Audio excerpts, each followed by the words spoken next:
Hi, good evening. Well, this is a slightly bigger turnout than I would expect for behavioral economics. That shows behavioral economics is coming of age.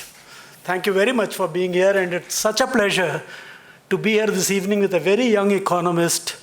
And I've never shared any podium ever with any poker player. And I'm particularly looking forward to this evening, Nikhil. Well, the subject is, are humans irrational? That is what Ravichandra came out with. Of course, it ties very closely with the title of my book.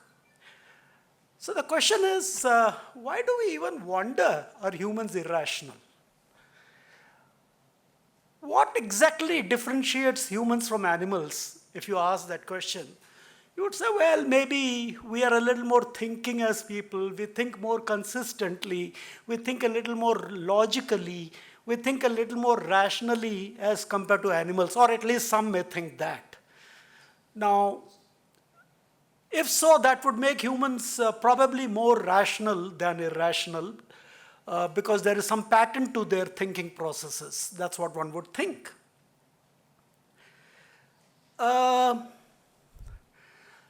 But then the question is exactly what is rationality? See, rationality has been defined by classical economists in a certain way. Mostly in economic terms, obviously, because they're economists. The rational human being will prefer more to less. More money is preferred to less money. More of good things is preferred to less of good things. So, the first point of rationality is wanting more rather than less. The second one could be a rational person for the same level of a good thing will prefer an option which has a lesser risk as compared to the option which has a higher risk. A rational being also typically has a marginally diminishing utility, which means, like, if you take a child and say, take this bitter medicine, the child will say, no, unless you give me a lollipop, I'm not having any bitter medicine. So you give the first teaspoon of the medicine and give one lollipop. But if you want the kid to have a second dose of the same bitter medicine, he may want two lollipops, or she may want two lollipops. Which means, as the risk increases, they want a higher return. And that is part of the rationality, okay? So there are a whole lot of definitions. For example, there are other definitions which go with rationality, that you think consistently, you think with all the information in place, you are able to process all the information to the entire logical end before you take a decision. Now, obviously, the rational economists said this is how humans take decisions. And they said a rational human being will be all these things. All these characteristics define a rational human being. And what happened was, which meant basically what they were trying to say was, any decision that you take, any decision making of individuals or groups of individuals or corporates, they're all based on the assumption of the decision maker being a rational person. Their problem was, if you were irrational, you didn't even fit into the definition of what the economists were trying to study. So if you were irrational, you were not a subject of the economists at all. So they postulated who a rational being is. They assumed that you are rational in that sense as they have defined it, and that is how you take your decisions. This was the meaning of rationality. Then some people came along and said, hang on, we found that even rats are rational in the laboratories. Now, how the heck do you determine whether rats are rational or irrational? Several kinds of interesting studies have been carried out on rats. One of them, for instance, is you have several pathways. Rats run from one end to the other end. One end has some food which changes at random. So on an average run, the rat can expect 5 grams of food or 10 grams of food or 15 grams of food and so on, but at random, which means you won't get 5 grams on every run, but if you make 30 runs, on an average, you'll get 5 grams. So it's probabilistic in that sense, right? And then they change the voltage of current on the pathway, which is a risk. And then they figure, how does a rat choose the pathway for the amount of food that it expects at the other end? If the expected food is higher at the other end, it's willing to take a higher shock. But it will not take a higher shock if the food at the other end is expected to be less, which is coming close to the rationality assumptions that we were making. Risk remaining the same, you want more food. Food remaining the same, you want less risk, and so forth. And they also found the next order. For every additional unit of risk, they wanted even more food at the other end. Okay? So in this sense, rats were found to be rational. There was another experiment which was like giving some money to the rats and seeing how they spend it. Now you may wonder, how on earth do you give money to the rats? Well, behavioral economists are smart.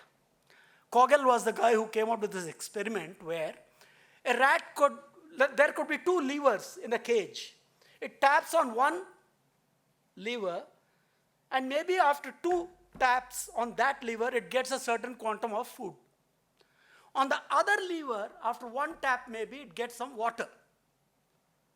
So the entire food for the rat is food and water. And the number of taps required to get that food or to get that water is like the money, the tapping on this thing is the currency that it has. But the total quantum of food and the total quantum of water, there is a ceiling, which means there are number of taps are limited. In all, it can make 10 or 15 or 20 taps during the day.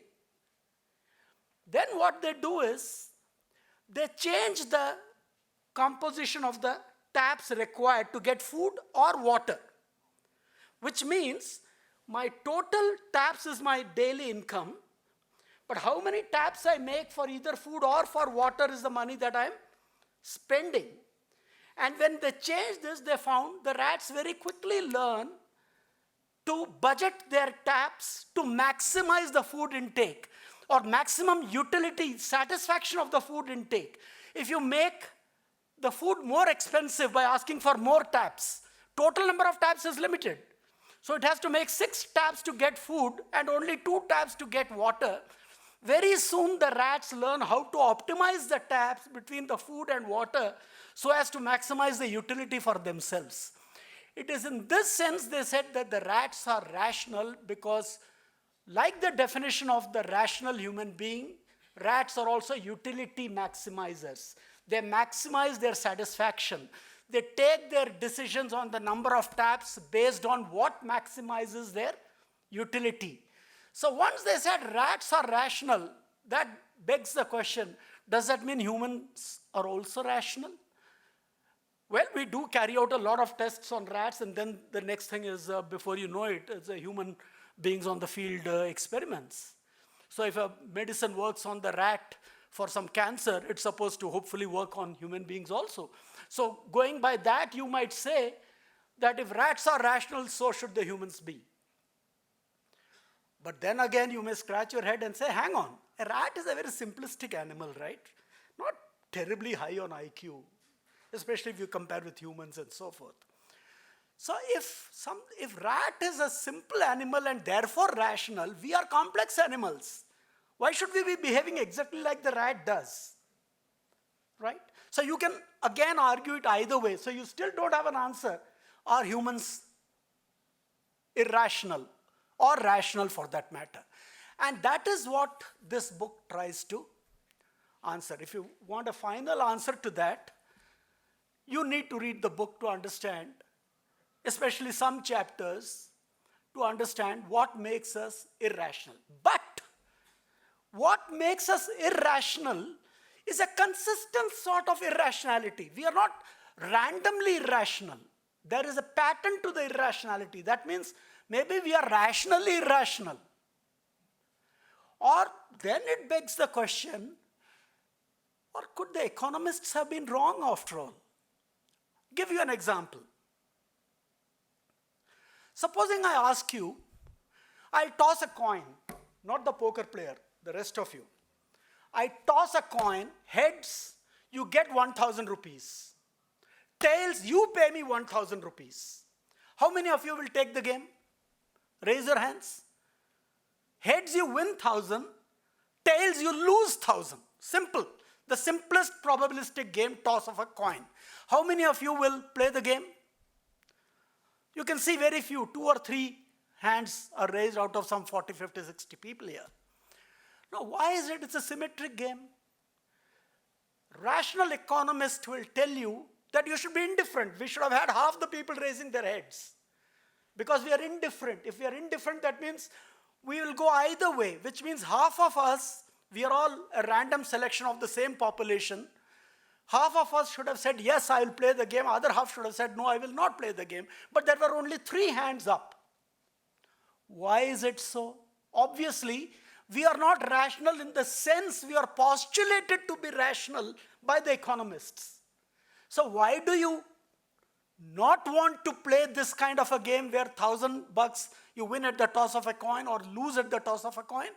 Because losses loom larger than profits in our minds. In the human mind, see, if you're going on the road and find a 500 rupee note, you may, if nobody is watching you, pick it up quietly, but you're not terribly thrilled. But if you lose $500, it rankles a little longer. Correct? So the same quantum of loss bothers you a lot more than the same quantum of gain does. Now, this is not what the rational economist tells us. But this will be true of 9 out of 10 human beings. They will not be perfectly equally elated and equally unhappy at the find of $1,000 or loss of $1,000. Or let me give you another example. Supposing you lose some money for some reason, and the amount is determined, say 15,000 rupees. Now, 15,000 rupee loss is 15,000 rupee loss, right? No more, no less. It's quantifiable. We are not talking about opinions and feelings. We are talking about hardcore money. Supposing Nikhil here and I, we are both catching a flight after this event, and our flight is at 9 o'clock, let us say. But he's going to Delhi, I am going to Bombay. But since we have the flights at the same time, 9 o'clock, we both decide we'll share a cab. Then going on that main airport road, there is one terrible accident on the road, which happens once in a 100-year kind of an accident, which choco block fills up the road, and there's nothing you can do. You are stuck there, and before you think of turning around, there are a million vehicles behind you, so you can't turn back. The only way to go is forward, because all our cities are designed with only one route to the airport. Okay? So we are inching forward and inching forward forever. It takes us 4 hours to reach the airport. It's 1 o'clock in the morning before we reach the airport. I'm told, sorry sir, your flight left on the dot at 9 o'clock. Fine. Nikhil here is told, oh sir, you are so unlucky. Actually, the captain closed the door 5 minutes ago. Your flight was late by 4 hours because of a blasted tire. You could have caught it had you been 5 minutes early. Now, which one of us feels a greater regret? Our cost of the ticket loss is the same. The cost of having to stay overnight in the city may be the same. The cost of coming back to the city for having missed the flight is the same. Everything is the same in terms of loss. But why is Nikhil more unhappy than I am? There is obviously something else going on in the human mind. Oh, how close and how far? You buy a lottery ticket, are you planning, do you really expect to win the lottery? Yeah, with what probability? 1 in 1 million? Right? Now, supposing you get to know that on a 7-digit lottery ticket, 6 digits of yours match the lottery ticket, and you have missed by the last digit. suggesting if you had been just ahead of the next guy, maybe you would have won the lottery. Now, if you miss the lottery by a wide margin, you don't care. Anyway, you are not terribly expecting to win the lottery. But if you miss it by one digit, it rankles. Correct? Whereas in classical economics of rationality, both should be the same. Our probabilities in both the cases are 1 in 1 million. It just so happens that in one case you won it, in the other case you didn't. But, you missed in both the cases in any case. But you missed by one digit versus you missed by a far shot, it makes a difference to the human mind. Not just that. If I ask you, when you're thirsty, what is the value of a Coke? There's some value, right? Normally the can may be $35. You are willing to pay $50, $60, whatever. A can of Coke. Especially if that can of Coke, see, because I say a can of Coke because if I said burger, you may be worried about cleanliness and so on, right? Whereas here we are talking about a can of Coke. Now, supposing I sit on a beach and I am going to ask Nikhil, can you go to the main road and get me a Diet Coke when you come back? Nikhil says, sure. But Nikhil knows the place better than I do, and he asks me, there is an air-conditioned restaurant out there, and I can check with them if they will sell a Coke can, and I'll bring it to you. How much are you willing to spend? I'll give some limit. But supposing Nikhil tells me that actually there is a ramshackle vendor out there, but he keeps some Diet Cokes in an ice box, temperature is the same, product is the same, cleanliness is immaterial because it's all in a can. You are going to consume not in the 5-star splendor, but on the beach. He says, how much are you willing to pay? I give some estimate. Which of the two estimates is likely to be higher? If he said it's an air-conditioned restaurant, I may say, okay, yeah, up to $120 is okay. But if he says it's a ramshackle thela, I'll say, yeah, $45, $50, $60, not more than that. Why? The product is the same. The satisfaction level is going to be the same drinking that. Temperature is the same. Cleanliness is immaterial. What is making a difference? What is making a difference probably is the unfairness of the thela wala trying to charge $120. He has no overheads. So we are putting value judgment now.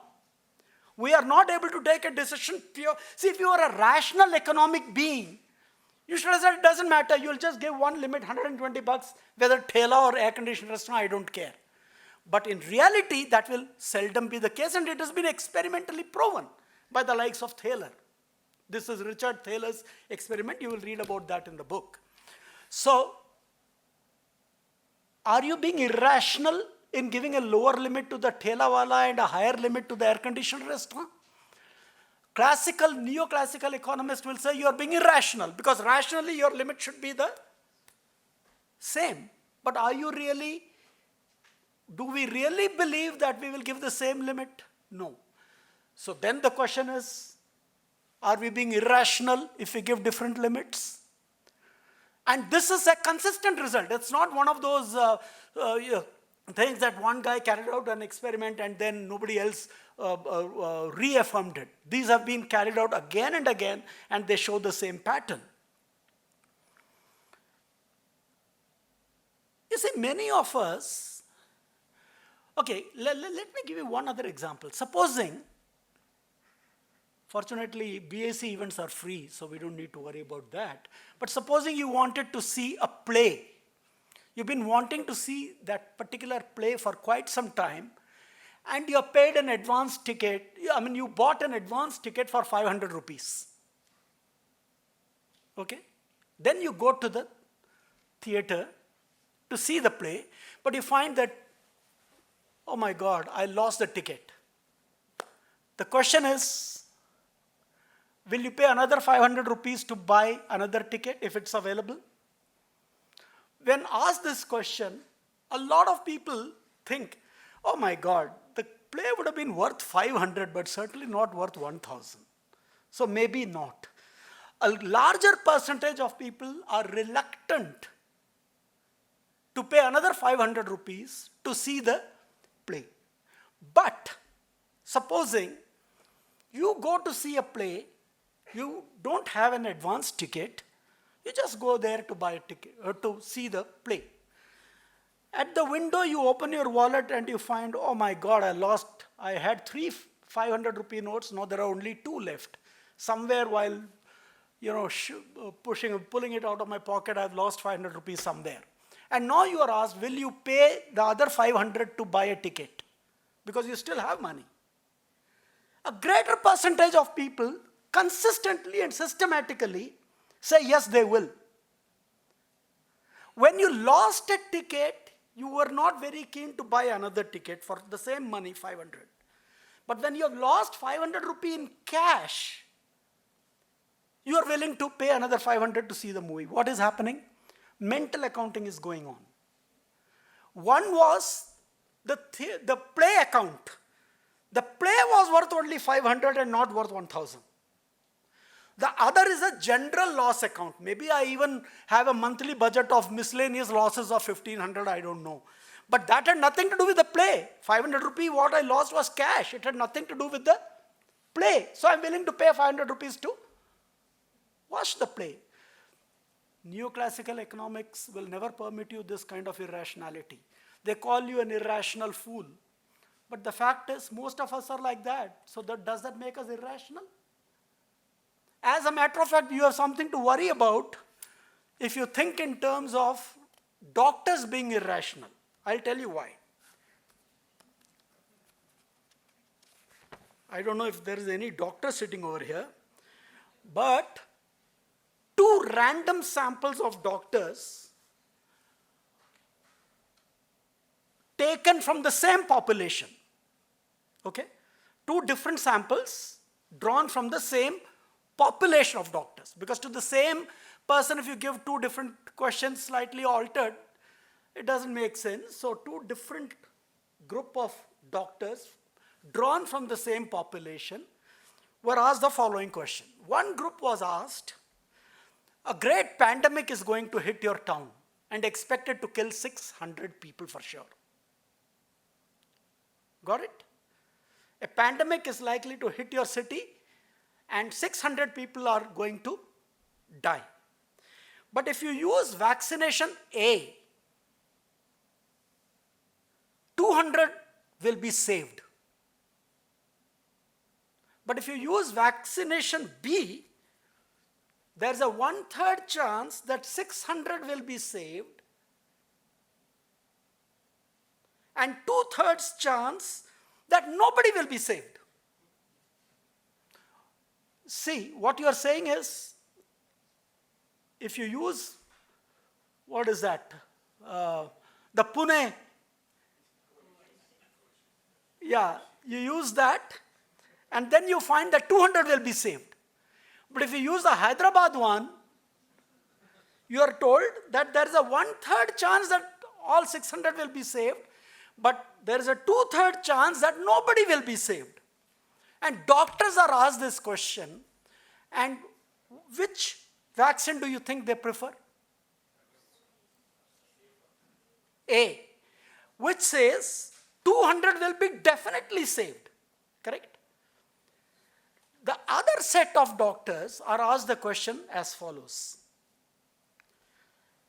A pandemic is going to hit the city and it is estimated to kill 600 people. 600 people are likely to die. If vaccine C is used, these are 2 other vaccines. If vaccine C is used, 400 will die. For sure. If vaccine D is used, there's a 1/3 chance that nobody will die. And there's a 2/3 chance that all 600 will die. Let me repeat. Vaccine C, if used, 400 will die. If vaccine D is used, there's a 1/3 chance that nobody will die, and there's a 2/3 chance that 600 will die. What do you think was the doctor's response, the majority response? D. Now the reason is, actually the two are identical questions. Look at this. Where you said 200 will be saved, here you are saying 400 will die out of 600. In the second option where you say 1/3 chance that 600 will be saved, here we are saying 1/3 chance that nobody will die. The same thing. Correct? And then we said, and 2/3 chance that nobody will be saved. Here we are saying 2/3 chance that 600 will die. So both of them were exactly the same questions, but they were worded differently. But what was happening was, when you talk about lives saved, you tend to be risk averse. When you're getting money, when there is a positive income or positive news, you are risk averse. When there is a payment being made, or a cost involved, or an outgo involved, or lives being lost, or death happening, you tend to be risk seeking. You would rather have an uncertain death than a certain death. Similarly, you will rather have a certain life than an uncertain life. Correct? Now, are we being irrational in thinking along those lines? But neoclassical economics will tell you that you are being irrational. But we, the behavioral economists, tend to say that, hey, look, most people answer questions like these along the same lines. So there is nothing irrational about it. All right? Because now imagine, if doctors were to be irrational, then we have a bigger problem to worry about than this chat. Right? Okay, so along these lines, we actually trace who was the first behavioral economist in the modern sense of the word. Though, there have been people who have made statements on some of these issues even earlier. But this book captures, the 10 Nobel laureates in the last 4 decades, roughly, who have all been awarded Nobel Prizes for their contributions to behavioral economics. And this book captures that work and shows how the neoclassical economics gradually turned into behavioral economics. It started with the assumption of rational human beings, because in those days, the economists used to look down upon psychologists. Psychology is an imperfect science. What has psychology got to do with economics? Economics is talking about demand and supply and production and consumption and interest rates and inflation and so on. What has that got to do with behavior? Because behavior was a priori given. You are supposed to behave in a certain fashion if your responses are supposed to belong to classical economics. Till the behavioral economists started making steady, gradual inroads to say that, look, if economics is supposed to be decision making by humans, you can't deal with humans as you define to be rational. You have to take people for what they are and then transform economics accordingly. And that is how the neoclassical economics has become behavioral economics today. So I thought, now the answer to are humans irrational is that humans are irrationally rational. And that is why I had to write a book. I can't give an answer in 40 minutes. I'll leave the rest of... Awesome. Thank you so much, Professor Raghunathan. That was an amazing presentation. Raghu, yeah, it's easier. Raghu, it is.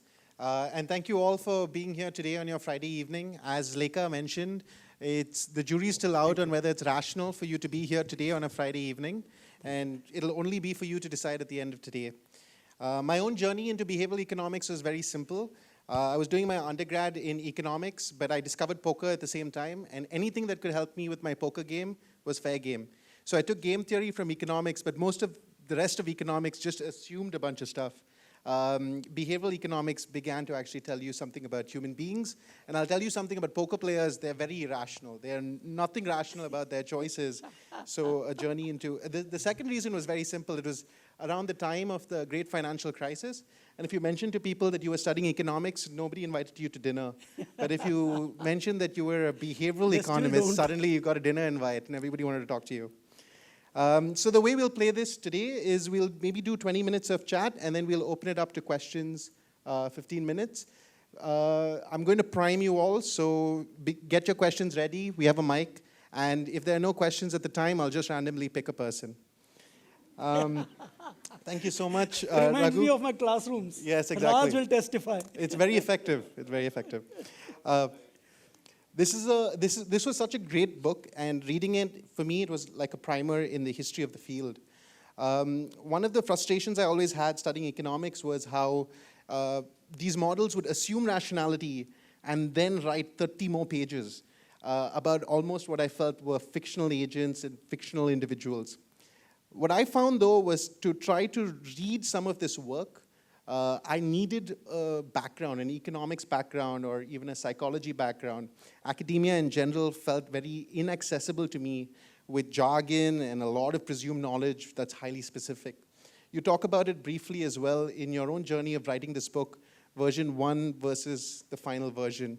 And I would love to hear from you how you went from econ speak, which is how Nobel laureates speak, to English, which is what this book is written in its immensely readable way. Basically from rationality to irrationality.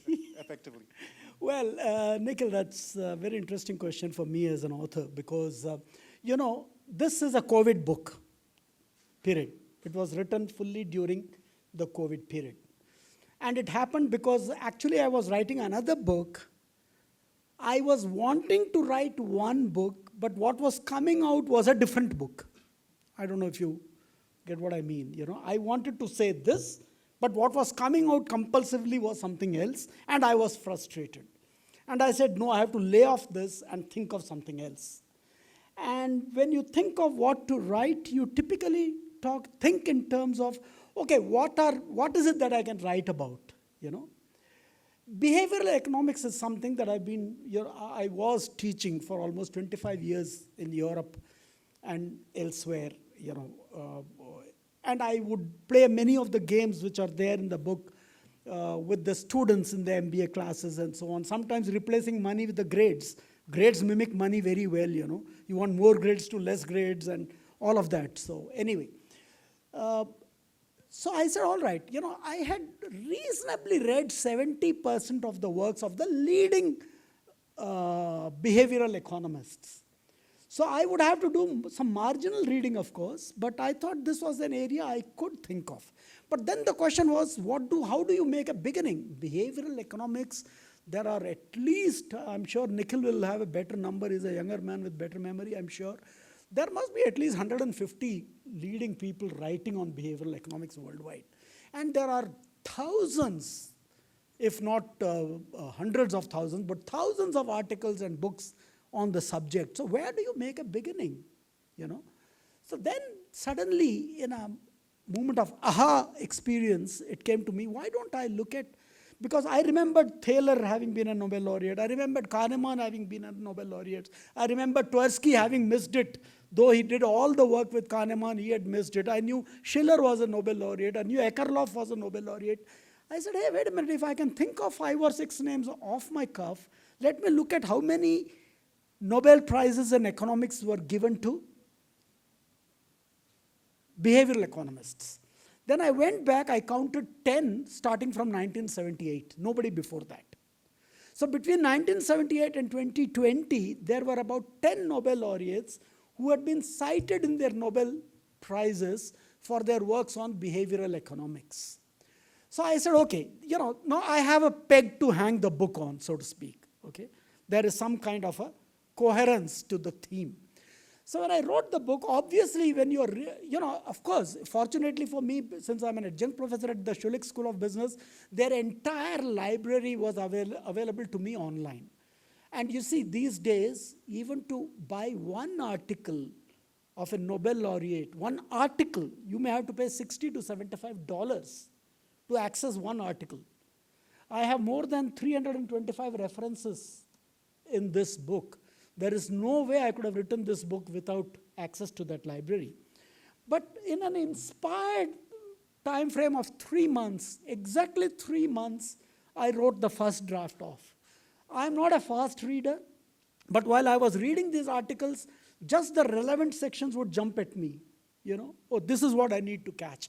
This is what I need to catch. And fortunately, I am not a terribly great mathematician myself. Therefore, I didn't have to worry about breaking my head on the maths that goes into it. I just had to concentrate on words, which I could understand. I did that in a matter of 3 months, but the book that came out, as Nikhil was hinting at the beginning, was a very serious book.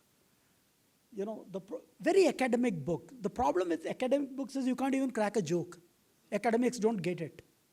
Okay? Then when I sent it to Penguin, I was fortunate to run into a very good Premanka Goswami, the editor, who was allotted to me. My 4 different books with Penguin have been with 4 different editors, unfortunately, but because the turnover is very high in this industry. So this editor told me that, hey, your book will be ideal for Oxford University Press, but not for Penguin. Because Oxford University Press is a very academic publisher.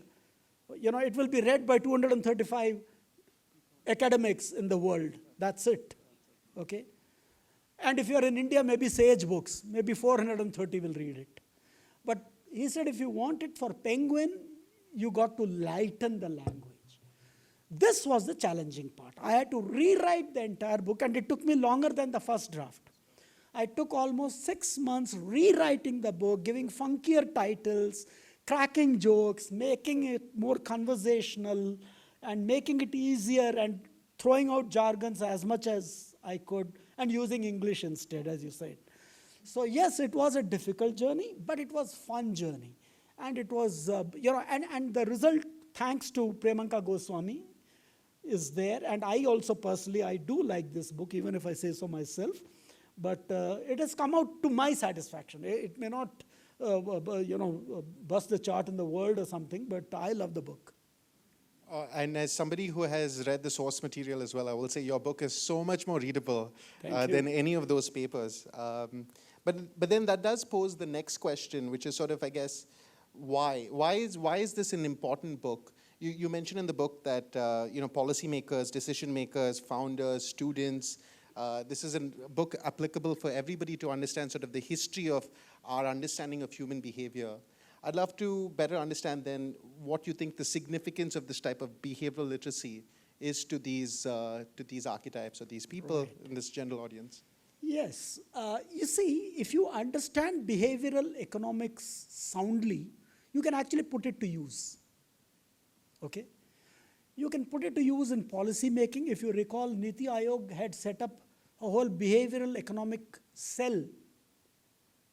What do you think in Bangalore, in some crossings, you would have seen the mannequins of policemen? Mannequins. Policemen in proper full uniform. What do you think was that? It was nudging you to behave better on the crossing. It was nudging you to behave better on the crossing because you involuntarily, you see a police uniform, your mind associates it with a policeman, and you tend to slow down or not jump the red light or whatever it is. If you recall in Bangalore again, in front of one huge pothole in the road, an artist had put a huge crocodile, and it was carried by Times of India, if you recall. Right? What was it trying to do? It was drawing attention. You can write, oh, Bangalore has 3,012 potholes, or you can say that for the last 6 months, the number of potholes have been growing at the rate of 14% per quarter or whatever. Nothing hits home. You put a crocodile in front of one 3-foot pothole, the whole city notices it. It took a few hours for the BBMP, the unshakable BBMP, to fix that pothole, and a few more. And for the High Court to give certain directions to the city and so on. That is the power of nudging. Okay? People are sent elsewhere in the world for taxes. People are told, taxpayers in your region, 98% of the taxpayers in your region have already paid their taxes. Have you? It nudges you into paying the taxes quicker because you are being pitched against others who have done the right thing. Okay? In other words, at a much lower cost, behavioral economics can get you to do the right thing. At least that is the hope, the claim, the aim of behavioral economics, that it can be used in many ways for you to modify your behavior where required, to modify others' behavior. For example, I'll give you a very simple example. Now, you may say it's problematic, but it is true. Supposing you go to a shop. There's a shirt on display. It says 2,000 rupees. You go 2 shelves down, there's a more expensive shirt, 5,000 rupee shirt, higher brand for sure. Now, you are torn. The 2,000 rupee shirt is a mid-brand, will not distinguish you in any way. It's affordable, of course, but doesn't distinguish you. But the 5,000 rupee shirt is bloody highly priced. 5,000 is a bit too much. But then you suddenly look into another shelf and you find the same shirt, which is a mid-brand, the 2,000 rupee shirt, displayed again with a pair of shorts there. Free. Price 2,000. The same shirt which was for 2,000, 2 shelves down, the same shirt with a pair of shorts thrown in for 2,000, and now there is a 5,000 rupee shirt.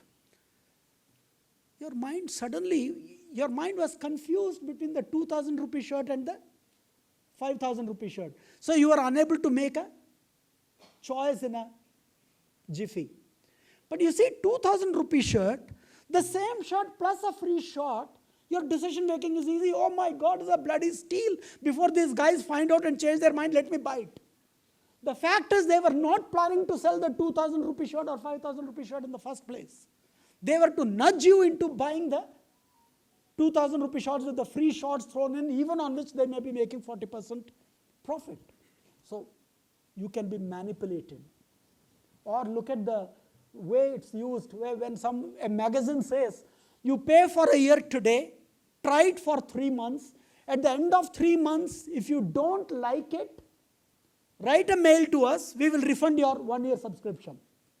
But if you don't write to us, your subscription will continue. Now, there's also something called status quo bias. Normally, you tend to have inertia.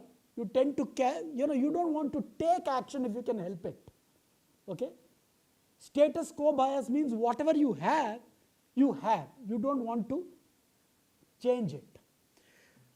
Which means inertia, behavioral inertia. Now, so what happens? At the end of 3 months, because of the inertia, we don't want to do anything, you let go. You don't write to them. Unless you are very highly motivated to save your annual subscription, you don't write to them. So automatically the thing gets renewed. But supposing the wording had been, we will discontinue the subscription at the end of 3 months and return your money unless you write to us that yes, you do want the subscription to continue. Or your HR manager, supposing you are being asked to contribute 5,000 rupees for the COVID.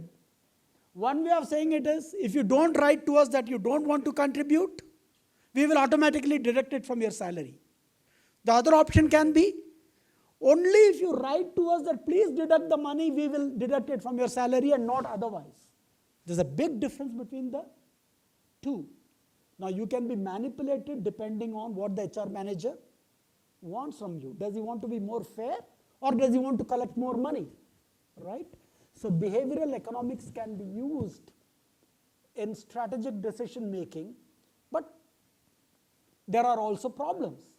There are critics who will say, oh, that's manipulating people and that's not fair. Well, welcome. A knife can murder or a knife can cut apples. Nuclear energy can run a power plant or it can bomb the heck out of Ukraine. So there you are. I mean, those are the flip sides. Well, yeah, so with great power comes great responsibility. Absolutely. And you've led into my next question, which is sort of, and I want to talk to you about the ethics.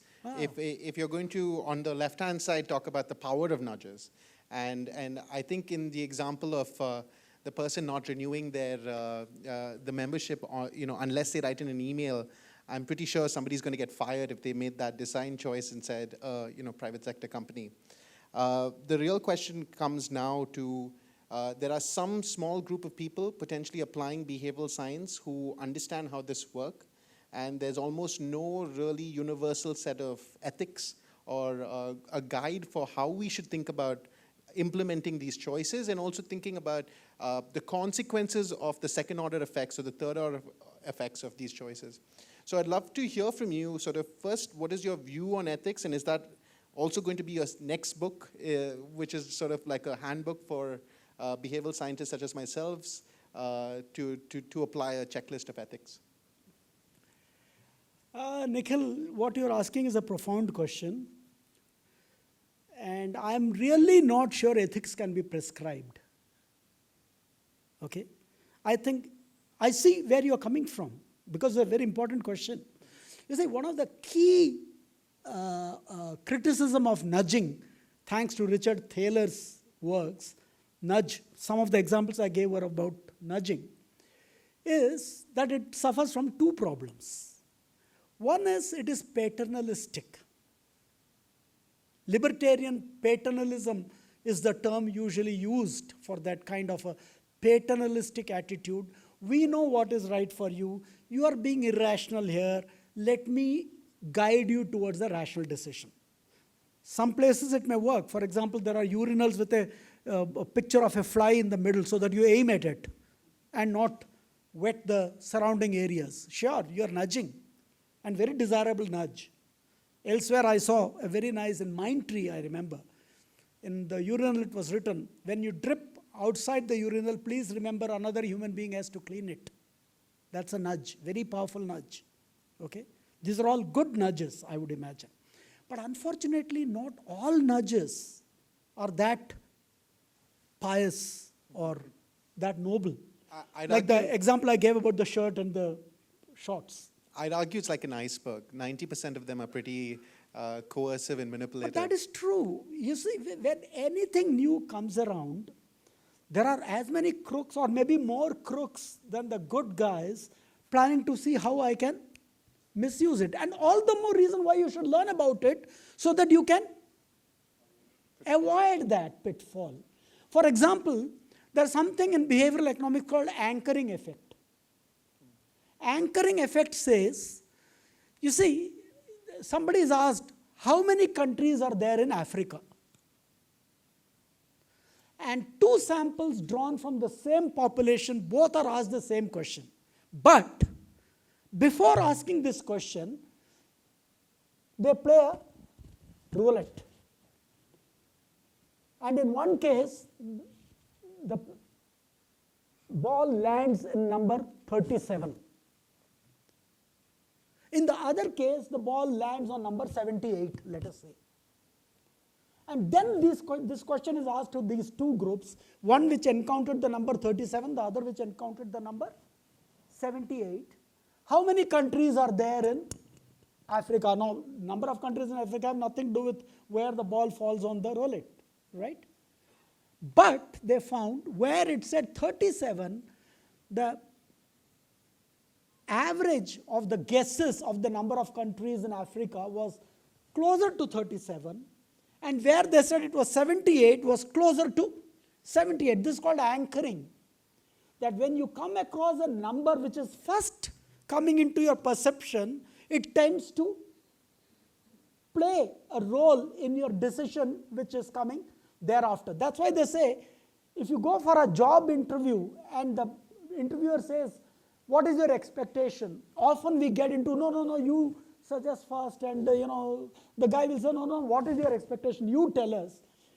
Smart thing to do is you be the first to tell what you expect. And there are researches evidently showing that the higher amount you ask for, the higher you are likely to get. Because you have set the anchor. If you say, I am worth 85 lakhs, when I'm actually worth 1.5 crore, okay? What you are saying is you are underselling yourself, because thereafter there's no way you can go back to that. If the other guy said 85 lakhs, It's very difficult for you to take yourself to 1.5 crore. But if you said 2 crore, that guy will think 25 times before suggesting 85 lakhs. So he's more likely to come to 1.2 or 1.3 maybe, right? So the person, or if you're renting a house, landlord versus tenant, landlord says, what is it that you are expecting to pay? You say, no, you tell me what are you expecting to charge. That's a mistake. Because then he will say, I want 2.5 lakh for this house. Whereas if you were the first to suggest, you could have said 1.25. Okay? So the anchor sets the base of the final arrival of the negotiation. Right? So this is called the anchoring effect. But now supposing you have understood this, but by chance the interviewer himself starts with a very low salary. What can you do now? You have read my book, but what should your answer be? The only way to come back will be show great insult. What? Are you out of your mind? What are you wasting your time and my time for, and get up? Then he will know that he has made a big mistake. So that's the only option left. Or else be smart enough to be the first guy to name your price, which is high enough. Even if it is absurdly high, doesn't matter. Okay? So what I'm saying is, once you understand, you can play against those strategies. You know why that 2,000 rupee shirt and 2,000 rupee shirt plus free shorts were there in the first place. You will be able to, no, not that anything has changed. It is simply that the short may be worth nothing, maybe worth 40 bucks that they've thrown in. So they are still trying to sell their shirt, but now they made it easier for them to sell, and you are the bakra. Whereas if you have read a book like this, I mean, if you are behavioral economics literate, you'll be able to counter some of these.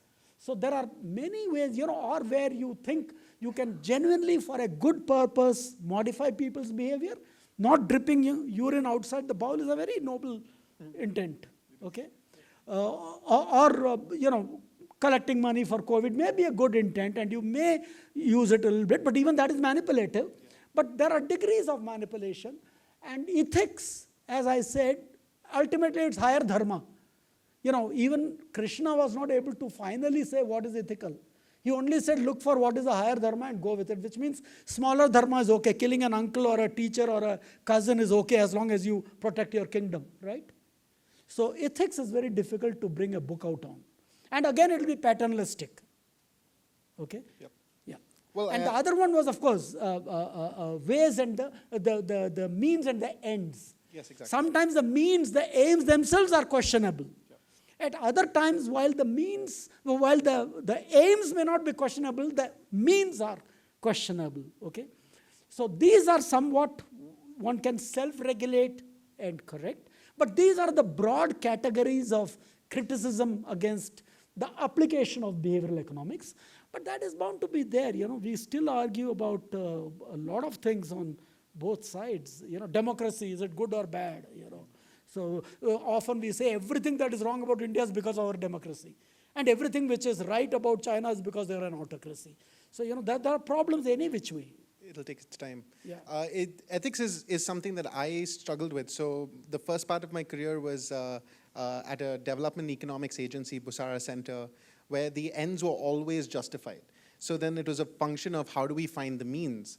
My second stint was at a large private sector bank in Australia. There the ends are potentially questionable, but it breaks down to sort of how then do you think as a person applying it, and I suppose I will have to search for my higher dharma. Go for the higher dharma.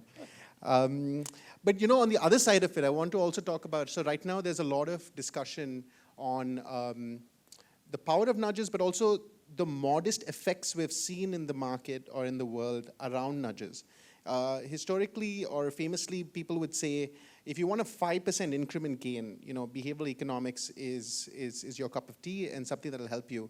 But if you want like a 50% or 200% or a 3x change, then don't go for the small nudge here or there. Think bigger.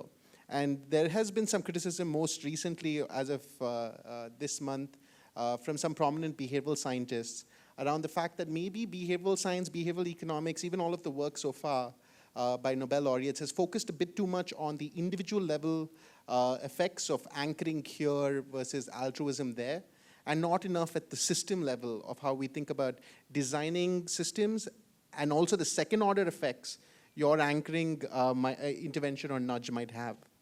That sort of, I wouldn't say put the field in a crisis, but it is definitely at an inflection point, it feels like, where some are even claiming that it's the death of nudge. I wanted to get your comment more broadly on sort of this trend and sort of the future of behavioral science as you see it. Nikhil, I am becoming a fan of yours. You're asking some very profound and very, very good questions. Not easy to answer though. But look at it this way.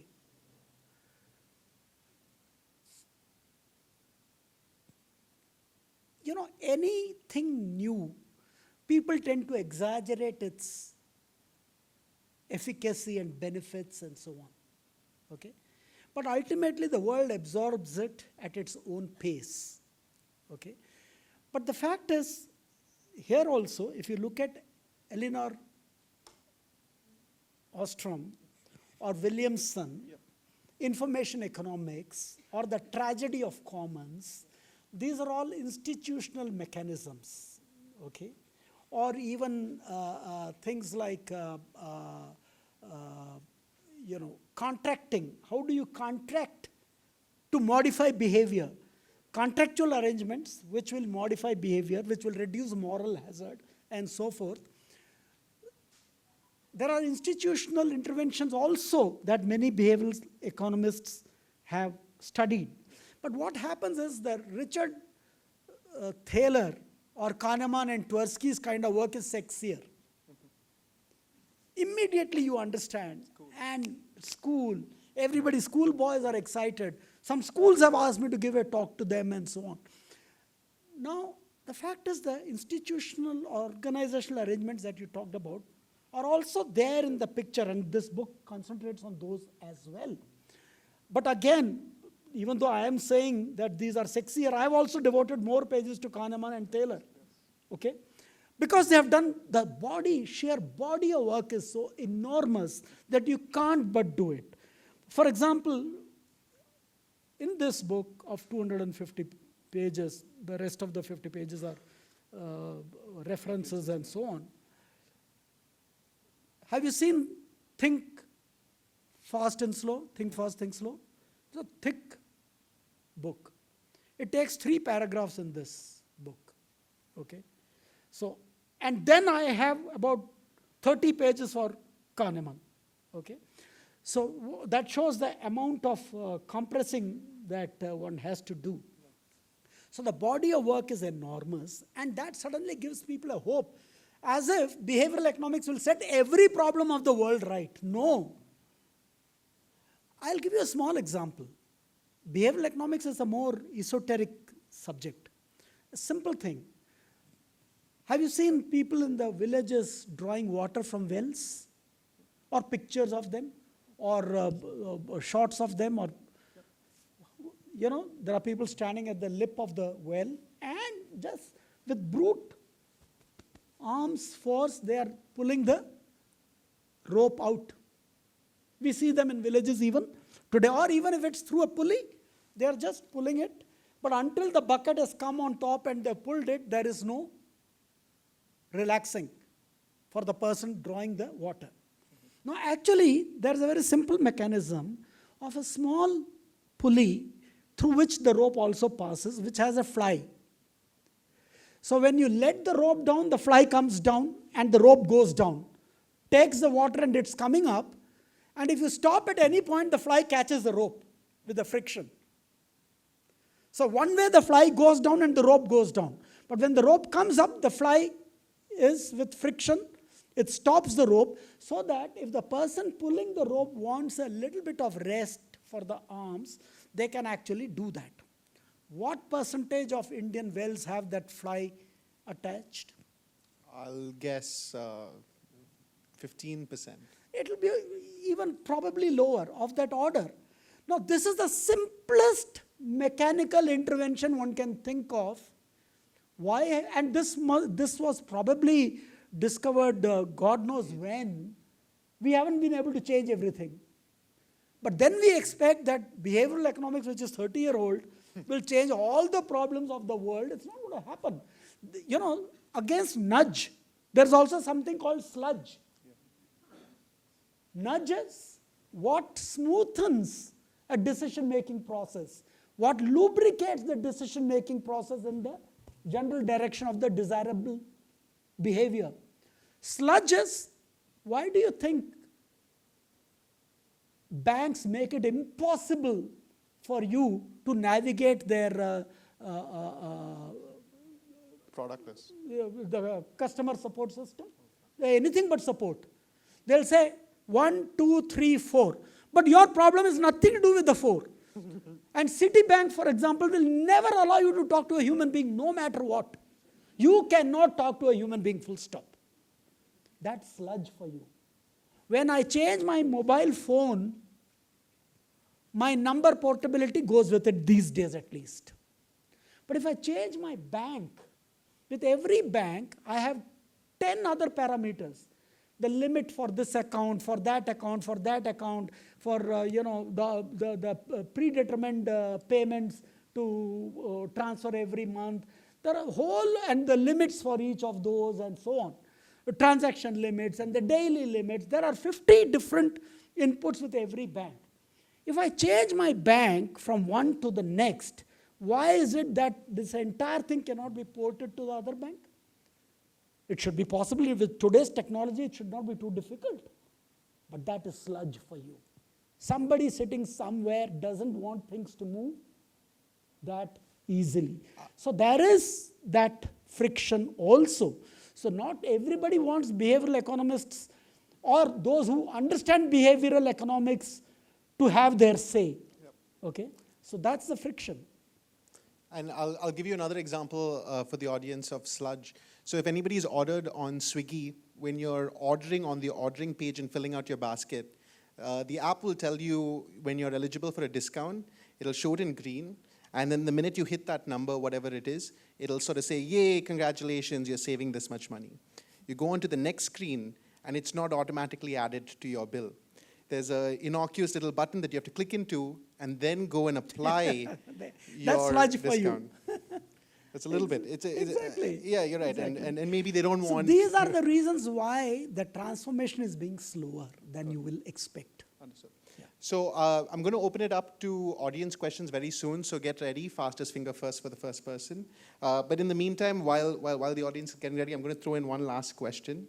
And so in the book, you talk about how economists for the longest time have used Homo economicus as sort of like this caricature, and the reality is we're more Homer Simpson.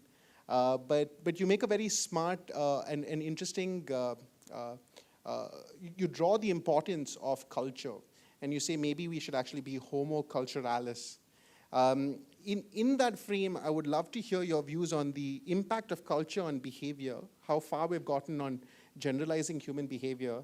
But I also want to highlight that a lot of the experimental work that Nobel Prize winners tend to do tends to come from what they call weird contexts. So Western, educated, industrialized, rich democracies, which represents a very small fraction of the humans on this planet. So how do we reconcile Homo economicus, Homo culturalis, the importance of culture, and then maybe even the lack of representation of a lot of humans in existing research today? See, some of these are a criticism on the experimental methods. As a matter of fact, there's something worse than what you said. It's not only Western guys. 80% of the researchers are on the MBA students of the American professors, including Richard Thaler and Kahneman. For grades. And Tversky. Yeah, and for grades. Not for grades. Most of them are using small amount of money, $10 and $15 and so on. But the fact is, they are only about MBA students, not even about the general population. Okay. However, that said, see, experimental designs can evolve. It takes time, especially in social sciences, for experimentation to evolve over a period of time. Yes, the original economist's rational man was Homo economicus. See, unless they use these fancy terms, nobody will consider them a scholar. You can't say rational man Raghunathan can say that because he's not a serious researcher sitting in MIT. But an MIT professor has to say homo economicus, okay? And behavioral economists have to keep up with them and therefore say homo culturalis. Cultured man. A cultured man is a complex man with all the greed that goes with it, the fear, the jealousies, the pettiness, the ecstasies, the happiness, the sadness, everything that goes with the human sentiments, and many of them are also cultural, okay? For instance, the worldview of the oppressed may not be the same as the worldview of the oppressors. Ask Africans, or look at ourselves today. Many of this extremism that we see in the comeback of the Hindu revivalism comes from our cultural background of what we have suffered or gone through, okay? Whereas, if you look at it from a Britisher's viewpoint, why? Belgium even today doesn't talk about Congo. Congo is nowhere in the history of Belgium. So if they were to come out with any experiments, where will be the place for a Belgian, for a Congoan, okay? So yes, you see, but then rather than find fault with them, I would also find fault with ourselves. Why is it that we are not able to replicate the same experiments with our people here?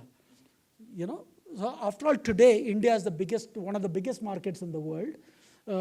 Today, probably the Americans will want to know more about the behavior of Indian purchasers or consumers than an American purchaser or consumer, because incrementally they are more likely to sell more cars in a market like India than in a saturated market like the US. So why is it that we are not seeing opportunities? Why do we want even research in our context to come from the Westerners? Okay? So I think we also have our country has never had an R&D culture. Even today, India spends less than 1.25% of the GDP on researchers. Whereas in developed countries, the percentage is as high as 8, 9, or even 12%, depending on the country that you're speaking about. So we don't have a research culture. We don't, in fact, I recall 4 years ago, AICT, the All India Council of Technical Education, said for the purposes of promotion, publications should not be counted. All India Council of Technical Education telling us that for the purposes of promotion, publication is not necessary. If that is our basic attitude towards you see, education is not only about dissemination of knowledge, it's also about creation of knowledge, then application of knowledge, which is consulting. Okay? Now, we are saying creation of knowledge is no longer important. You can be promoted without publishing a single paper. So I am saying much of us have to look at ourselves before we look at them and say, oh, they have done researches only in the Western context, but all the Nobel laureates here are Westerners. Why should they do research and spend, though they have. Yeah. I have mentioned quite a few of them who have done some work in India also. Tragedy of Commons, they have also done things in Nepal, in India, and so forth. Yusuf, Bangladesh, what is his name? Mohammed Yusuf. Sorry? Mohammed Yusuf. Mohammed Yunus. Yunus. He has been studied, the entire self-help groups have been studied and so forth. So the point I'm making is that let us not find fault with them. Let us find fault with ourselves. Why is our education system still not research-oriented? 85 to 90% of our PhD dissertations are not worth the paper we print them on. Mm-hmm. I have sat on the dissertation committee and failed the HOD of Commerce Department of Bombay University, who submitted a dissertation for postdoctoral dissertation. And if I tell you that story, let it be a story for another talk another time, but it was shocking. I had to write to the Vice Chancellor that, look, what is going on in the university? And that is among one of the better universities. So God forbid what happens in the lesser universities.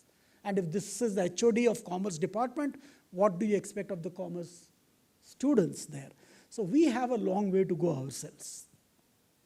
Got it. And it's a cause close to my heart, but I think that this book really does inspire in me, and I'm sure most of the people who are going to all buy it, the book and get it signed after this. Not all. Not all. It inspires in you a need to want to That's a essentially. Yeah. There have been many nudges today. You can come talk to me about some of them later. But it has inspired a lot in me to think about how do we, sort of get that research culture here as we sort of, and I hope everybody reads this book and sort of has some good ideas for how we can do more of this in India. So with that, let's get some audience questions in. Professor Raghunath sir, it was a very good lecture. Now I have two questions. First question is with regard to the application or using this, or what are your observations of behavioral economics, especially with regard to share market, again under that IPOs especially. And second question is, how are these behavioral economics theories or applications are used or misused in advertising? Okay, excellent. Good questions, both of them. The first one is very, very valid question. What is the role of behavioral economics in stock markets? It's a very simple question, but the answers are profound. For instance, one of the things we talk about here is fashions and fads. What happens to fashion? Suddenly in 1970s, they were all in bell bottoms. Then suddenly through the 90s, they were all in tights. Somebody does something fancy somewhere and everybody follows it. You see some 50 people running in a certain direction. You run with them and ask questions later, right? So there is this fashions and fads and crowd behavior, which is very, very real. And you see, stock market conversations are often like fashion conversations. You are in a social setting, you start talking about, "Aaj delivery ka IPO khatam hua ya nahi hua?" Oh yeah, by the way, they have been oversubscribed 1.3 times or thereabouts, for those who might have been wondering. But I'm just saying that talks about stock markets are also social talks. Like fashions are social talks. Like fads are social talks. And therefore, there is no reason to believe that crowd behavior does not impact stock markets. That is why overreactions happen. There is a lot of research done about the 2008 financial crisis, and before that, the 1997 Far Eastern Asian economic crisis, which have been attributed to mass behavior, okay? Where, if you recall, Milton Friedman once said, there's nothing like fundamental or technical analysis of stocks. He said the stock market behaves like a newspaper advertisement. Since you also talked about ads, there's an advertisement which is 4x4 matrix of 16 pretty actresses, 16 faces of beautiful actresses. And you're asked a question, who is the prettiest of them all? If they stopped at this, you don't have a problem. But then there's the next line. You will be considered a winner if your view agrees with the average view of the market, of all the applicants. No, you're in a pickle. It's not enough that you think this particular face is the prettiest. Maybe that thin figure is not in vogue. Maybe you need more flesh on the figure. Maybe that is a fad, you know it, because you've been having a lot of haircuts and going through Filmfare magazines or whatever, okay? So you know for sure that the majority likes a different kind of a lady, so your choice doesn't matter. So you're trying to guess what is the average choice of everybody. But everybody who is a respondent is thinking along the same lines. Your view matters as one of the many, but not as your own. So stock market behaves like that. A winning stock is not what you think is good or bad, whether you use fundamental analysis or technical analysis. A good stock is one which the majority believes, or the average of the crowd believes as good. And your view has to coincide with that view, okay? So understanding the behavioral aspects also teaches you how to read the markets somewhat better than you can otherwise. There are many other which I can't go into now, the dividend decisions, the debt is to equity decisions, how rational they are or can they be, and so forth. Advertisements. Yes, advertisement is all about nudges. Of course, sometimes they're like sledgehammers. Forget a nudge. A nudge is a gentle shove, whereas a ton of bricks or a hammer on the head is not a nudge, right? If you generally say that cow is a beautiful animal, please, and we drink its milk, it has had a very august place in our mythology, let us not eat it, that may be a nudge. But if you say somebody transporting a cow will be killed and lynched, and the government will be a mute spectator, that is a sledgehammer. Okay? That's not a nudge for doing certain things. Now, politically, somebody may disagree with me, but I'm just making a broad point, not trying to make a political point. I'm trying to make a distinction between a nudge and sledgehammer. Okay? So, in advertisement, there are a lot of sledgehammers, but there are a lot of nudges also.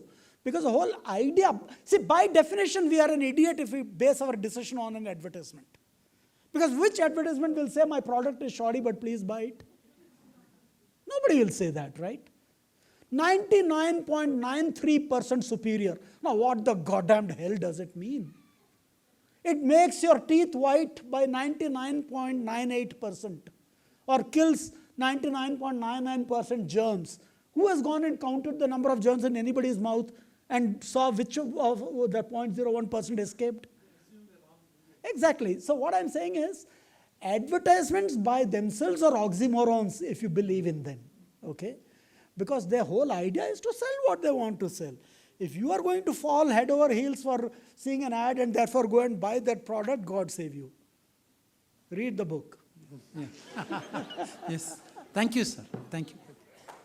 So my question was around the impact of behavioral economics on the long-term social issues. Whether you're talking about, there's a whole divide and massive move towards the rich getting richer and the poor getting poorer, or the entire topic or conversation around climate change.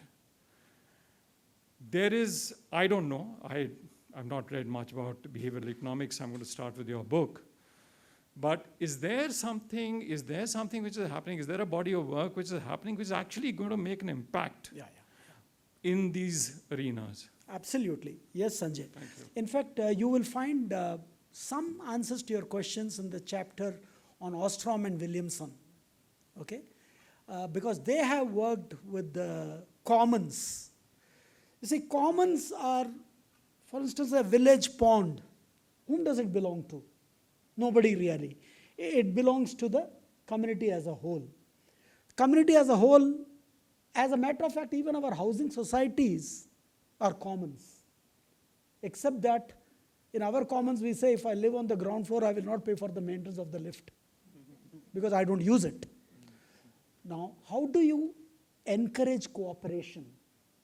In fact, on how to encourage cooperation,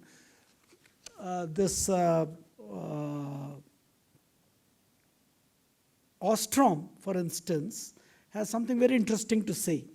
She says there are three things which are required. One is engendering trust. If you don't trust each other in a group, how did the self-help groups in Bangladesh work? There was an element of trust. Then there is something called reciprocity, which is that if you don't do what the community wants, there will be a kind of a penalty. There will be a comeback.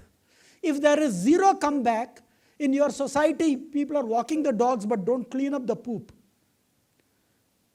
There has to be a reciprocity in the sense, maybe somebody takes the picture from the cameras, CCTVs, and puts it on the common group. House number such and such violates the dog poop norm for the society. Peer shaming or 1,500 rupees fine. But again, enforcing those fines is a challenge by itself. How do you get to cooperate on that? That's next level, okay? But you need trust, you need reciprocity. If there is no reciprocity, you cannot engender cooperation. And the third one is reputation. If people have some reputational loss in their peer group, there is likely to be greater cooperation. Okay? So much of the thing about, now today you can apply the same thing in the world context, in the context of, if you shame people who are using 14 air conditioners, yeah, you say, all right, 3 air conditioners are understandable, but somebody who uses a private, a 30-foot long car, for instance. But of course, very difficult to say whether 18-foot car is long enough, or 14-foot car is long enough, or 30-foot car is long enough. But if we can bring about some common understanding of what is beyond a sense of proportion and what is within proportion, and come to agree on that, and get people to cooperate along those lines, that keep your immediate neighborhood lake clean, keep your immediate street clean, and and make sure that trust, reciprocity, and reputational impacts visit upon them if they break that, and taking care of your wet waste. Somebody who cheats in the bags, one of these 3 elements should visit upon them. They should be fined heavily. You need a high probability of catching them, and having caught them, you want to have a severe penalty on them. If the probability of being caught is very small, in fact, I have given some probabilities here of dog pooping within housing societies, okay, with reference to my own society, for instance. And I say, supposing you walk your dog twice a day, and in one whole year you are caught only once, the probability of being caught is 1 upon 760, or 730, correct? And if the fine is 500 rupees, 1 upon 730 into 500 is some 1 rupee, 25 paise. Which means I can not lift my poop and pay 1.25 paise, or 1 rupee and 25 paise. That's the expected value, right? So where is the deterrence? It's a motivation. Because it's cheaper than carrying a plastic bag to clean the poop, right? So you have to have realistic probability of catching, realistic probability of reciprocity, realistic probabilities of reputational loss, and creating an atmosphere of trust. Trust doesn't come just with goodness of heart. Self-regulation doesn't come on its own. External regulation also has to be worked on it. So whether it is a government of India talking about a green planet, or whether it is a housing society trying to process its wet waste, we have to behave in a certain manner. Okay? So I think that's the broad answer to your question. Raghu, I just want to ask you, are you suggesting that a picture of yours should be taken and put on the bulletin board every time you don't pick up the poop, in sort of like a heading saying non-poop there pickup? are degrees to it. Some may be excessive, some may be acceptable. Again, there has to be a participation of the community. If the community thinks it's excessive, you can't just do that. You also have to carry the community along for any of your regulations to be acceptable to the community. So if you read that, you see her making Ostrom is the only lady Nobel laureate in this as an economist. She was the first and probably the only Nobel laureate, at least in behavioral economics I know, but I don't know if it's true of economics in general. So she talks about these issues. Well, Esther Duflo most recently, but she's not in the book. No, because they are not behavioral economists. I've mentioned that in my preface, that both Abhijit Chatterjee and Esther Duflo have not included, because they are more experimental economists, but not necessarily behavioral economists. They have put some of the principles of behavioral economists to use, but they were not instrumental in creating behavioral economics out of neoclassical economics. That was my reason. And ultimately, well, it's my reason. Yes, it's your book. Yeah. We have one more question there. Really clear and wonderful illustration of behavioral economics. So my question was, so you mentioned that rats are quite rational and humans are not, and you spoke a lot about the irrationalities of human beings. And I was wondering, if we think about humans as having evolved to maximize success or to live longer, and why do you think some of these weird anomalies like loss aversion and framing effects and all these things, what might be reasons that they've evolved? I mean, if we ultimately want to, maximize our evolutionary All success. right. See, precisely because we are more complex than a rat. You see, let me put it this way. Is 40 rupee higher or 50 rupee higher? 50 rupees higher. If I say, would you want 40 rupees or 50 rupees, what will you pick? 50 rupees. That's a rational thing to do. But if I tell you that in your apartment complex, there is a shop very close by, right down your complex, and there is a trucker strike in the city, and this fellow has put all the vegetable prices up by 40%. You think it's a bit bloody excessive. But you know that there is another shop 20 minutes away who has increased his prices only by 10%, your neighbor has told you. That guy has increased the prices by only 10%. This guy has increased it by 40%, but he's closer to your house. The other guy is 20 minutes away. Now, I've asked this question in India as well as in the Western countries, to the MBA students again. Okay? A lot of the Westerners will say, I will go 20 minutes away because what this guy is doing is unfair. And supposing I also tell them that if you go away, 20 minutes away, supposing I say that you also have to pay 40 rupees for the transport charges because you're going 20 minutes away. Okay? Now look at this. The guy who was, supposing you buy 100 rupee worth of vegetables a day, the 100 rupee vegetables are going to cost you 140 rupees. Correct? Are costing you 40 rupees more. This guy, if you go to the other guy, it's costing you 110. But you're also spending 40 rupees extra. So it is 150. But many of them are willing to pay 150, pay, not receive. So they're willing to let go of 150 rather than 140. So are they really being rational in the conventional sense of economics? No. Who will want to pay 150 when they need to pay only 140? But they say, because this guy is being unfair, to punish him, I'm willing to incur that cost. A rat doesn't think like that. And if someone didn't think like that, this is a bloody rat. Right? Now, this is what is the... Now, you actually misquoted me. That I said rats are rational, but humans are irrational. I didn't say humans are irrational. I said neoclassicists will say that we are irrational, but are we irrational when most of us behave like that? Is it irrational to penalize an unfair trader and be willing to pay for it? If I do a public interest litigation, I'm suffering, I'm paying money from my pocket, but I'm doing some public good, right? It makes no economic sense for me to spend my money trying to fight a social battle, but people do that all the time. They do it all the time because we are complex animals. We have a sense of fairness. We have a sense of being exploited. We don't like being exploited, and we are willing to pay a price for it. So that is the reason why human beings are irrationally rational. Irrationally as the neoclassicists view us, but rational as a behavioral economist will view ourselves. Yeah.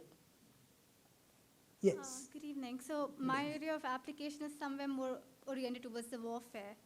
So how do you suppose we can apply behavioral science to say what is going on in Russia and Ukraine or any other wars that are ongoing, say between India and China? Right. You see, typically in war situations, the aspect of behavioral economics that will apply is essentially game theoretic. You see, even in an atomic bomb situation, India says, if Pakistan doesn't have an atomic bomb, then we should have one because then we'll be one up on Pakistan. And if Pakistan has a nuclear bomb, we must have one too, because otherwise where is the nuclear parity? So no matter whether Pakistan has a nuclear bomb or doesn't have a nuclear bomb, it serves India's purpose to have a nuclear bomb. Pakistan also argues exactly the same way. Correct? So both of us become nuclear powers, and spend a lot of money in nuclear armament, the money which could have been spent on poverty alleviation, higher level of education, higher level of women's health, higher level of children who die of malnutrition and so on. But instead, we are spending a lot more money on armament. So yes, now there is a behavioral issue involved, because in game theory, trust is an issue. Of course, game theory starts with pure selfishness. Even if you are entirely selfish, even then it makes sense to cooperate. That's what comes from the prisoner's dilemma, which is there in my book, Games Indians Play, which talks about the prisoner's dilemma framework, which, I think we are the fag end. I don't want to give an exposition of that. But what we are saying is, if we both, supposing India and Pakistan both trusted each other, or did the highest dharma. My dharma is I should not go nuclear because it is bad for the humanity. Supposing I read my dharma like that, and supposing Pakistan also reads it like that, neither of us would become nuclear. We will suddenly have 2 lakh crore of currency floating around to invest on education, poverty, health, and so forth. But because we don't trust, in the same sense as what Elinor Ostrom talks about in the tragedy, in the management of commons, we both end up being nuclear. Okay? So behavioral economics via game theory through trust plays a big role when it comes to situations like Russia and Ukraine. For instance, it was very obvious to me, in fact I used to talk with Meena all the time, even right at the beginning, that look, from Russian viewpoint, it makes no sense for them to allow Ukraine to become a part of NATO, because NATO comes on the doorstep that much closer, and obviously that's going, because they were a part of Russia only 15 years ago. So they are not going to take it lying down. Their being a part of EC is one thing, European Commission is one thing, but being a part of NATO is a stupidity that they should not commit. Now, game theory will tell us that it would have been best for Ukraine to have become EC, but not a part of NATO. That would have assuaged the trust element on both sides, Russia and Ukraine and NATO, because it's actually multi-party game theory. It's a 3-party game theory. So, yes, you can apply a lot of this kind of economics via game theory and trust into the war situations.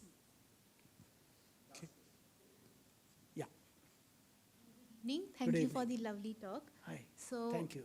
I have a question with the relevance of big data when it comes to behavioral economics. So, for instance, say we know consumers who are likely to save water because they are always reading about water. So, you send them a nudge, say, save water because it will help you. It's targeted, right? It's good. Now, you send another asking consumers who are interested in electrical vehicles that you are supposed to buy it, convert, it will save energy. Great nudge. Now, when it comes to, there are medium nudges like utilize your tax saving to pay off your debt. Okay, fine. There are also nudges like an average American white male likely to vote for a white president, so give them nudges for a political... Tall white president. Yes, for a... Not like me. for a political campaign, right? So that's also a nudge. And there is also simple nudges which advertisers use all the time, like this particular consumer is likely to buy a smartwatch. So all of these are examples of very integrated use of big data to give nudges. Now, the problem is 80% of the nudges that are sent are bought by money, which is essentially the last 2, as opposed to the first 3. So how do we, as a community of behavioral economists, minimize the negative nudges and actually be able to amplify the use of behavioral economics in a more positive way? Good. Actually, this was a point which Nikhil also brought out earlier, and the first gentleman who asked the question, he talked about the ads and so on. So broadly, they're all connected questions.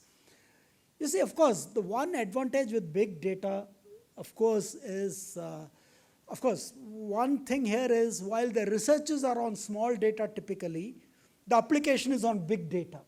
So the relevance of research garnered from small data and applied to big data itself may have some question marks. However, good behavioral economists will, going forward, be able to do better research using the big data.